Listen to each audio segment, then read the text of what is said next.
MLC ఎన్నికల్లో BJP జోష్ వెనుక భారీ వ్యూహం. కాంగ్రెస్ ఏడాది పాలన తర్వాత యూత్ ఉద్యోగుల నాడి తెలుసుకునే ఛాన్స్. ఇలాంటి కీలక టైంలో కాడి వదిలేసిన బీఆర్ఎస్. ఒక్క గ్రాడ్యుయేట్ స్థానంలోనే పోటీ చేస్తున్న కాంగ్రెస్ ఇదే అదనుగా ప్రచారంలో దూసుకెళ్తున్న కమలం నేతలు 3 చోట్ల అభ్యర్థులను నిలిపి జోరుగా క్యాంపెయినింగ్. కనీసం 2 చోట్ల గెలిచి కాంగ్రెస్ కు ప్రత్యామ్నాయంగా నిలబడే ప్రయత్నం.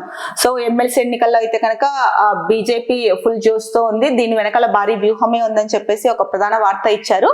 ఈ గ్రాడ్యుయేట్ ఎన్నికల్లో అయితే కనుక కాంగ్రెస్ ఒక్క చోట మాత్రమే అభ్యర్థిని నిలబెట్టింది. బీఆర్ఎస్ అయితే కనుక ఎక్కడ నిలబెట్టలేదు అని ఈ వార్తా కథనం ద్వారా తెలుస్తోంది. ముఖ్యంగా బీజేపీ అయితే కనుక 3 ఎమ్మెల్సీ స్థానాలను నిలబెడుతోంది.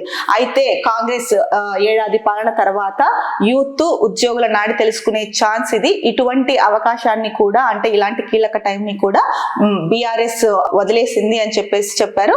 ఇక ఇదే అదునుగా కమలం నేతలు అయితే కనుక బీజేపీ ప్రచారంలో దూసుకెళ్తున్నాయి. అలాగే 3 చోట్ల అభ్యర్థులను నిలిపి జోరుగా క్యాంపెయినింగ్ చేస్తోంది. అంటే కాంగ్రెస్ ఒక ప్లేస్ లో నిలబెట్టింది, ఒక స్థలంలో నిలబెట్టింది. బీజేపీ 3 చోట్ల నిలబెట్టింది. కనీసం ఒక చోట నిలబెట్టిన చోట కాంగ్రెస్ గెలిచినా, 2 చోట్ల బీజేపీ గెలిచినా కూడా కాంగ్రెస్ కి ప్రత్యామ్నాయంగా ఉండొచ్చు కదా అన్నది బీజేపీ ఉద్దేశం. మరి బీఆర్ఎస్ ఎందుకు ఇలాంటి కీలక సమయంలో కూడా ఈ ఎలక్షన్స్ లో, అంటే ఎమ్మెల్సీ ఎన్నికల్లో అభ్యర్థులు నిలబెట్టలేదు అన్నది మరి బీఆర్ఎస్ కే తెలియాలి. ఏది ఏమైనప్పటికీ కూడా ఈ ఎమ్మెల్సీ ఎన్నికల్లో అయితే కనుక బీజేపీ చాలా జోరుగా క్యాంపెయినింగ్ అయితే కనుక జరుపుతోంది.